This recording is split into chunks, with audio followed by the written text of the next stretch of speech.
So last time we were looking at the leadership and challenges that Tegh Bahadur had to face during his time as the Guru. And we have also seen that how he has traveled to, in a way, strengthen the community's resilience, or their, in a way, faith, to give them courage, to infuse new hope in them.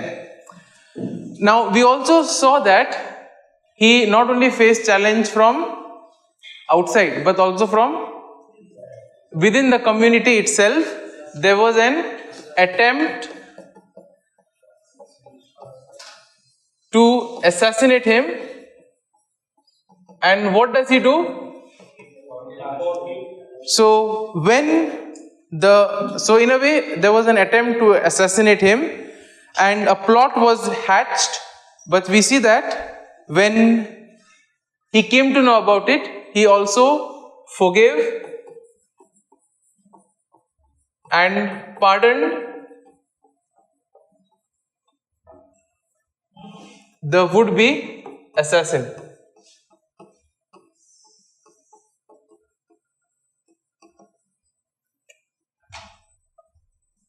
So once again here we see through his life, through his actions, the values of mercy, non-violence are shown. Now obviously you would also have the confrontation, or since you had Aurangzeb's kind of non-tolerant policy, difficulties which people were facing, obviously he would have a confrontation with Aurangzeb. And we see here that Aurangzeb, he came up with a campaign to forcefully convert Hindus to Islam, and this created fear as well as resistance among the population.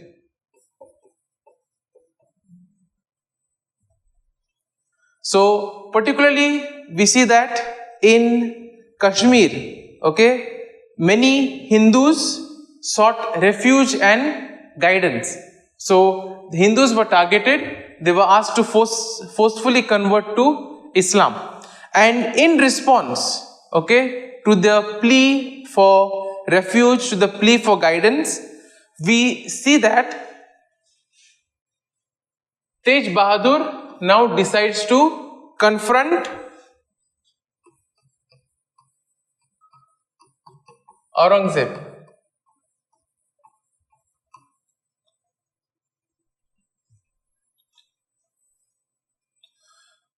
So we see that he decided that he would challenge Aurangzeb even though it would cost him his own life. So even at the cost of life.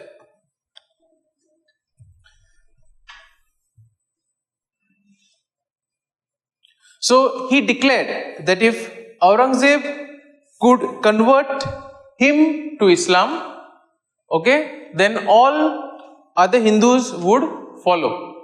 That means in a way he put an open challenge to him: if you convert me to Islam, then all the others will also convert to Islam. Otherwise, if you are not able to convert me, then you must stop the forced conversions. So this is in a way a kind of a challenge, or a kind of a deal that he made with Aurangzeb. And therefore this challenge we see would prove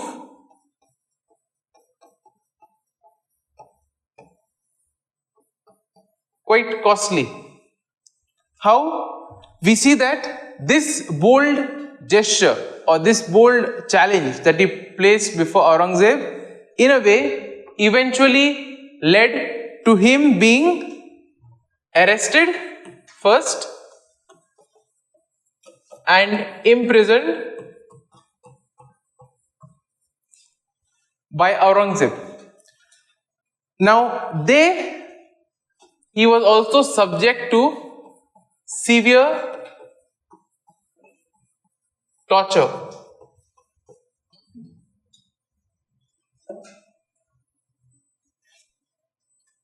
Here we see that he was in a way offered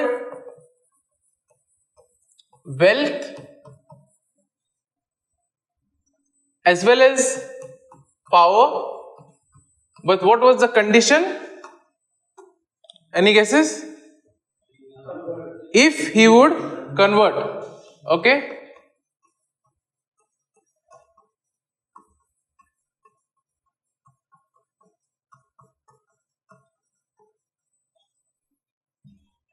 But we see that he did not abandon his faith.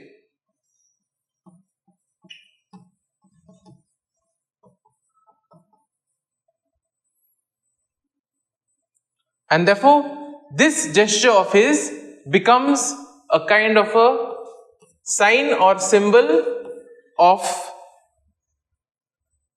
resistance against religious oppression.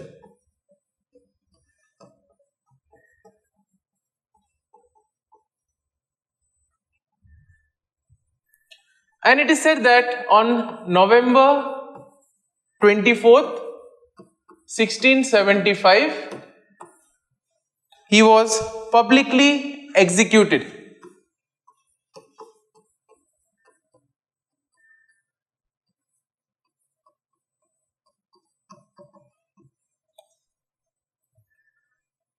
Thus, we see that he becomes a martyr for the cause of religious freedom.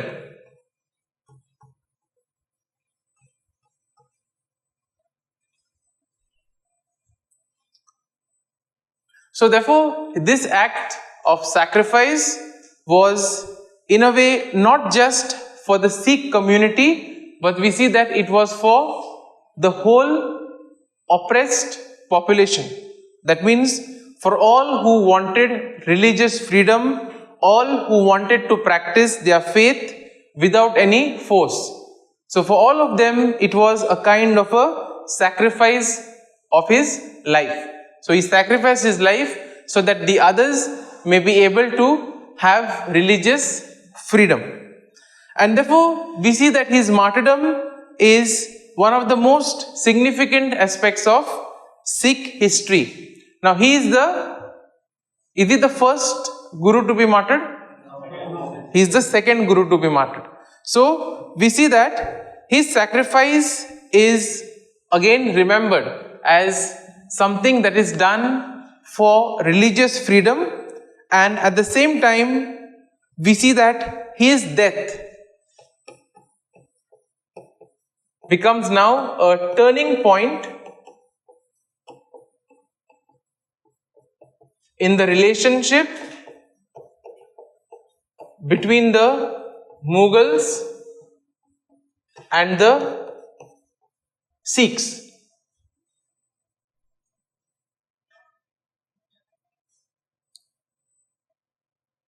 And therefore, his deeds or his acts also in a way showed that the community was committed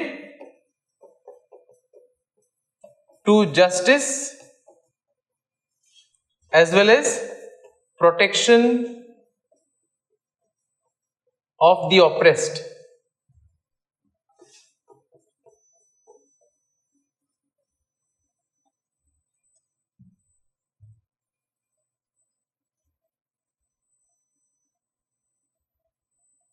Now, he was executed in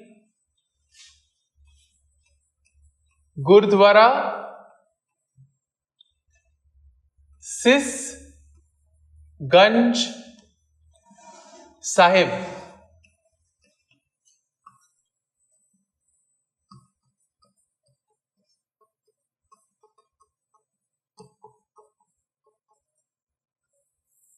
Okay, so he was executed in the Gurudwara Sis Ganj Sahib, which now becomes a kind of a memorial or a testimony to his sacrifice. And therefore, as we can see and as can be seen from the life of all martyrs, whichever faith they may be, their life becomes a testimony for the others. Their life becomes their inspiration for others. And we see that now who succeed him? His son, that is Gobind Singh,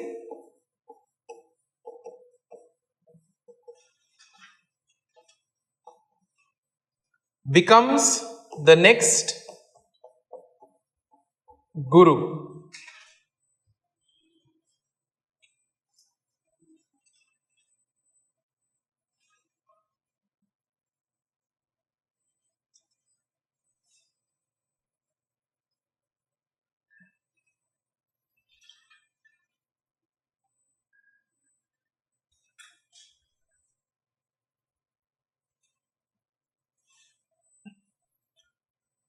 So now we come to the 10th and the last human Guru. Okay, so now in a way you all may wonder, why are there only 10 human Gurus, right? What happens after this? Well, we see that before his death, he basically said that it would be the end of any human Guru. In the sense, there would be no longer any more human Gurus, but he said that the Guru Granth Sahib, which is the text which contains the teachings, which contains the hymns of the previous Gurus, as well as some of the hymns of Islam as well as Hinduism, that would be the spiritual authority, that would be the guiding force or the Guru for the Sikhs. That is why we have only 10 human Gurus in Sikhism. And now we have the Guru Granth Sahib, which becomes a spiritual authority. So let's take a look at his contribution or his Guruship. So from 1675 to 1708, he was the spiritual leader or the Guru. And he played a very important role in shaping Sikhism. So what Sikhism today is mainly because of the shape of the changes or the modifications that he made to certain things. So his leadership, vision and his critical reforms, okay, have been very instrumental in shaping the Sikh community.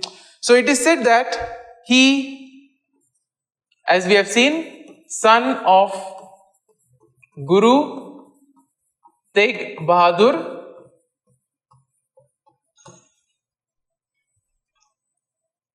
and Gobind Singh was trained in various disciplines. So he was good in religious studies,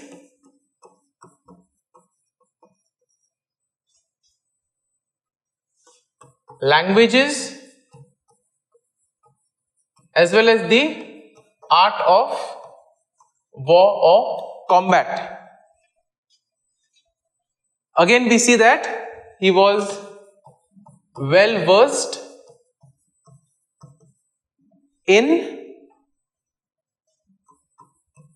Persian, Sanskrit and Punjabi.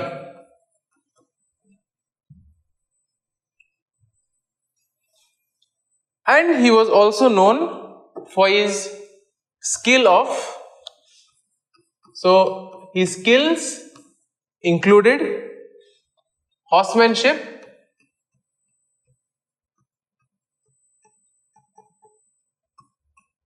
then archery, and swordsmanship.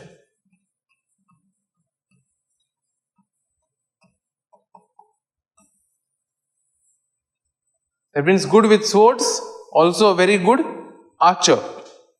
And therefore we see that because of his education, it also was influenced by the spiritual as well as the other traditions of Sikhism, which prepared him for his responsibilities. So we see that his religious studies in a way helped him in his spiritual leadership. At the same time, knowing languages like Persian, Sanskrit, Punjabi was also very important for diplomatic reasons, for also being able to engage with others. And therefore, archery, swordsmanship, horsemanship, and knowing the art of war would help in the military or the temporal administration. So we see that once again he was somebody who opposed Aurangzeb. Now his father had lost his life, was martyred by Aurangzeb, and in a way he had fought to, in a way, give solidarity to those who were being oppressed. He challenged Aurangzeb, and as a result of it he was martyred. So we see that Guru Gobind Singh not only inherited the leadership from his father, but also within him there was the responsibility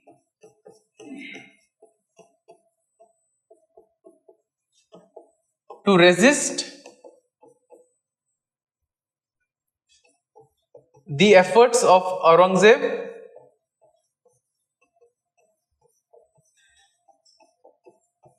of forcibly converting the non-Muslims to Islam.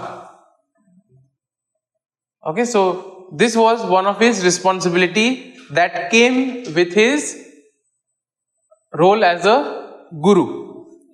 And therefore he engaged in multiple battles throughout his life against the Mughal forces as well as their allies. So he defended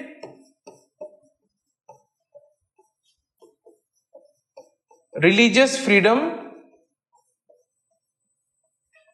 not only of the Sikhs but for everyone who was oppressed.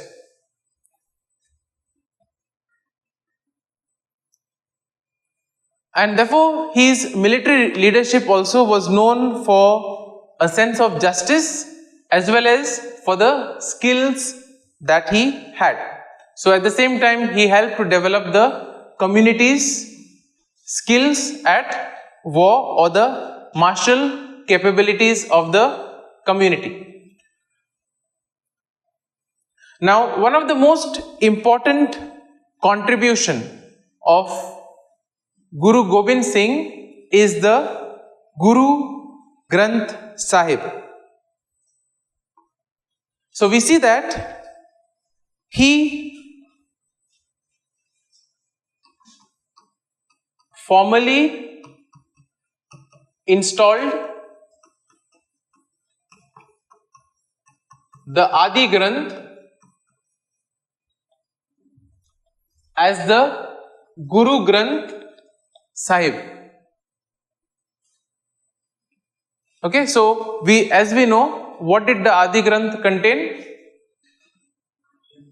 Hymns, then teachings of the previous gurus, right? So that now was formally installed as the Guru Granth Sahib, which would become the eternal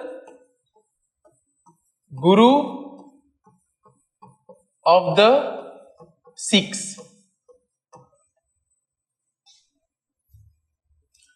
And therefore this decision now ends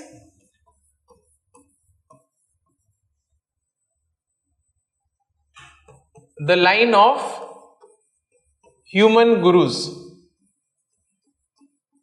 So now you no longer have human gurus, but you have the Guru Granth Sahib, which now becomes the ultimate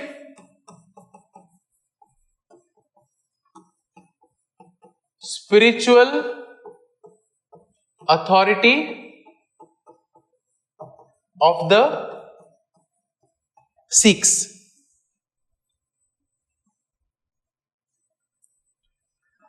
So as we know, the Guru Granth Sahib contains what? It contains hymns, writings by Sikh Gurus and also other saints and poets. It also contains the teachings plus philosophy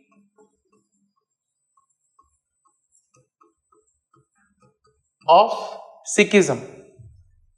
Okay, so you have the hymns, writings, as well as the teachings, philosophy of Sikhism.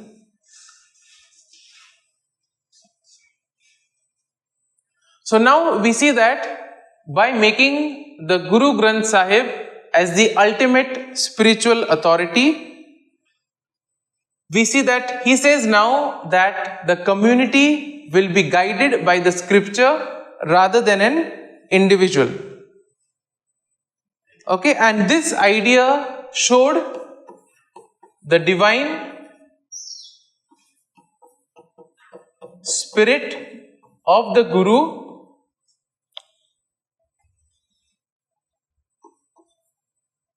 would be present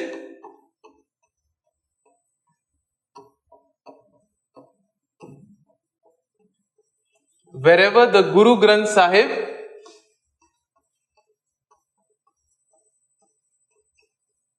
is revered, is respected. So wherever the Guru Granth Sahib is honored, wherever it is respected, the spirit of the Guru, the divine spirit, would be present.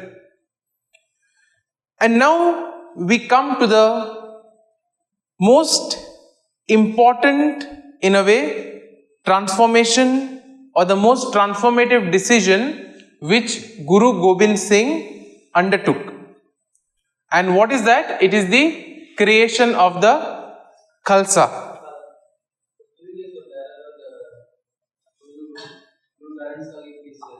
Yeah. Yeah, so that means wherever the Guru Granth Sahib is there, that means the Guru is present. So we said that with the Guru Granth Sahib now, as the highest spiritual authority, there would be no more human gurus. So therefore, wherever the Guru Granth Sahib is respected, honored, there the spirit of the Guru is there. Yeah, the divine spirit, okay, of the Gurus would be present. Now, this creation of the Khalsa comes in the year 1699. Now, this was a collective body of Sikhs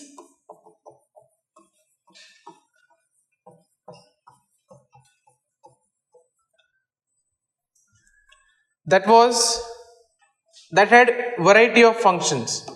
Okay, so one was in order to uphold moral plus ethical standards.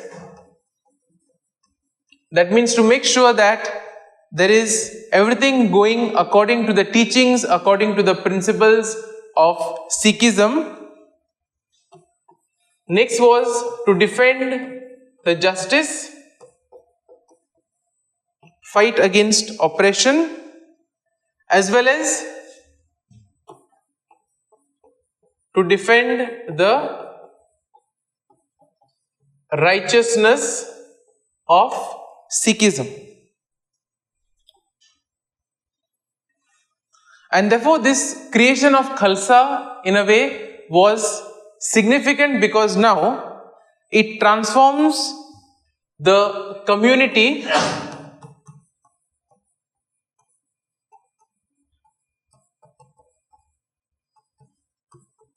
into a distinct martial religious order. So it becomes an order that will defend the faith, that will uphold or make sure that the principles, teachings of Sikhism are not compromised. So now it is said that on April 13, 1699, which was the Hindu New Year's Day in that year, he formally established the Khalsa. Okay, that is the brotherhood of committed Sikhs who would uphold purity and righteousness. Now, this took place in Anandpur Sahib, where Guru Gobind Singh, he baptized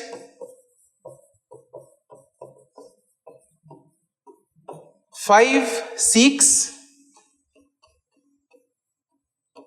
who came to be known as the 5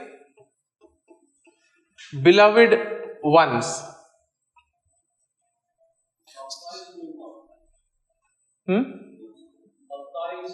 Baptized means initiated in that sense.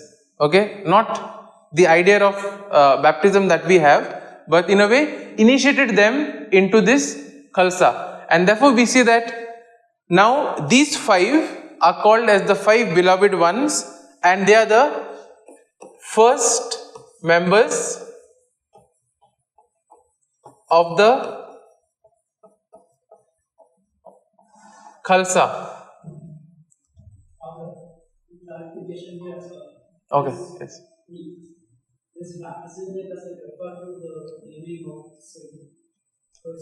Coming to that. Anybody else had something? Okay, so now we see that through this initiation, okay, the males were given the common surname of Singh, and the women were given the surname of Kaur. Now what does Singh signify? Lion, okay, which also symbolizes courage and strength. So Kaur means lioness or princess, which symbolizes equality as well as empowerment.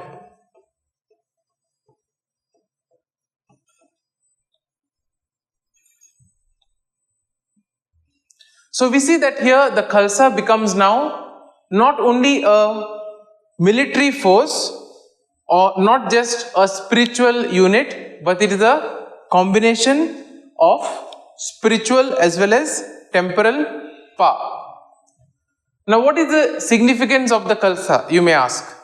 It gave the sanction or religious sanction, so religious permission to use arms to defend the community.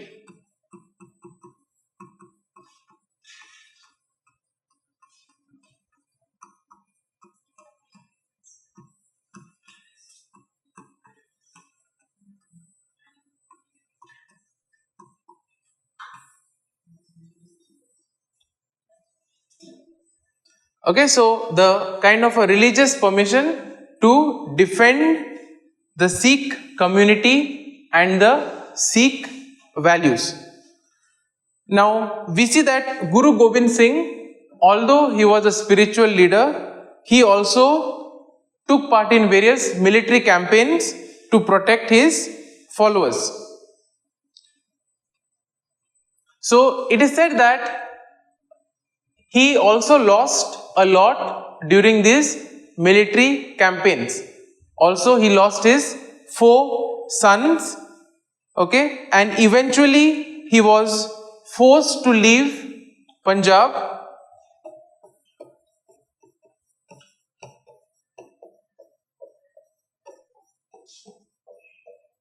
and he was assassinated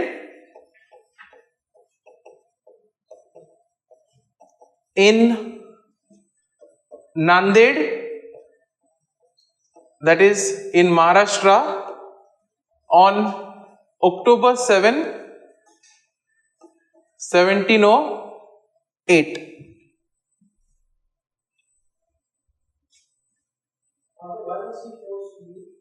So what happened was, because of the personal losses and of course the military challenges that were happening during that time, it also led to a lot of kind of loss for him, not only with regards to the community but also of his sons. So he lost something quite personal as well.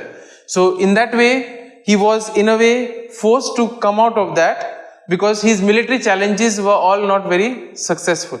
Okay, so in a way he had to leave Punjab, okay, and then he was assassinated in Nanded. It's not like his own community. No. Yeah.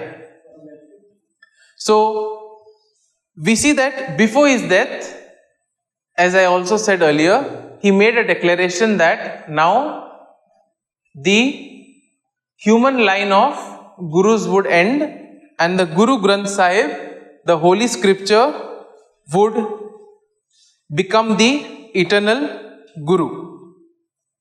Now, after his death, okay, we see that the leadership was passed to, okay, so the leadership passed to Banda Singh Bahadur, who was a devout follower of the Guru.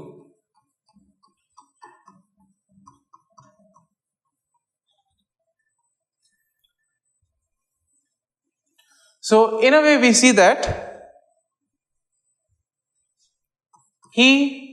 Banda Singh Bahadur, he now carries a rebellion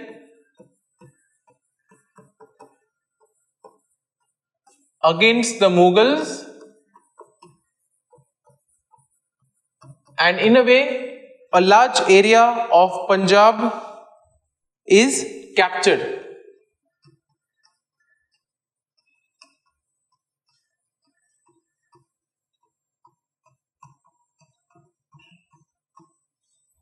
In a way, he challenges the Mughal power for 8 years. Somebody had a say?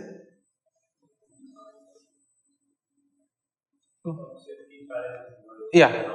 He challenged the Mughal army and in a way also took back some area that was captured by the Mughals.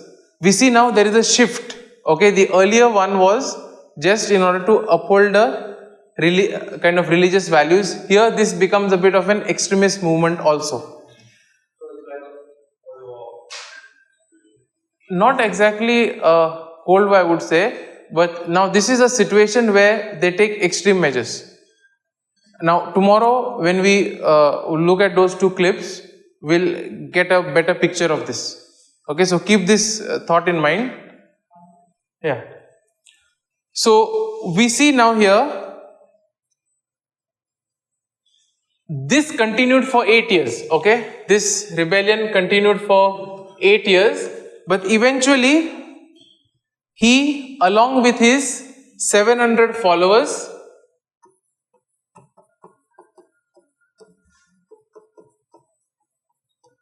were executed, captured and executed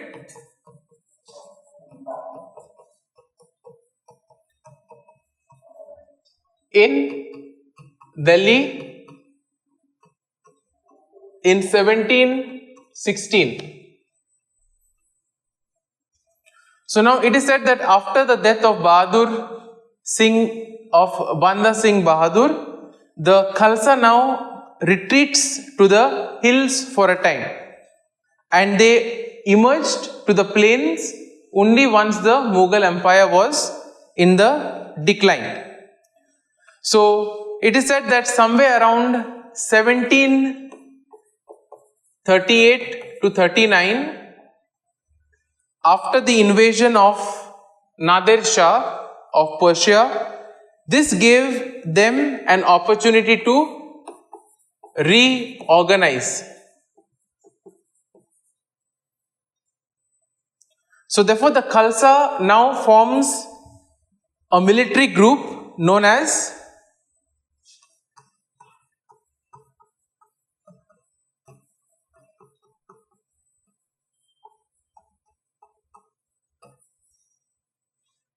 Missals, MISLS, okay, which were in a way Sikh warrior groups.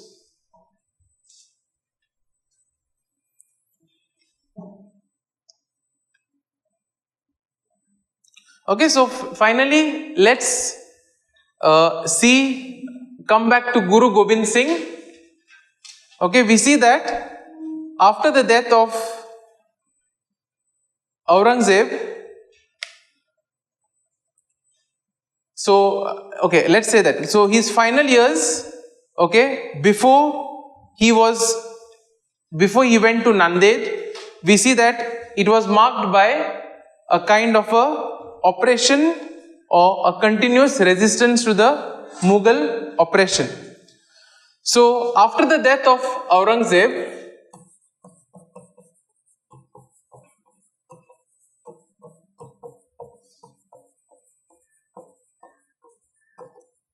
Guru Gobind Singh, he supported Bahadur Shah the first. Okay, so in the hope of having a more tolerant administration, in the hope of trying to again re-establish relations between the two.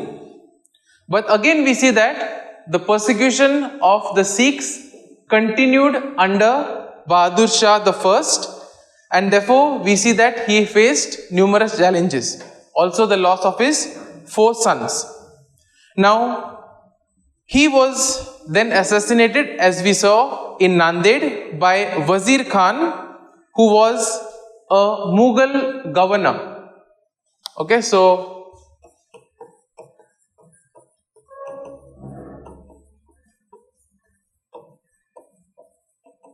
by Wazir Khan, and this Mughal governor feared that if Guru Gobind Singh would live, he would in a way create some more, in a way he would be a more threat to the Mughal empire.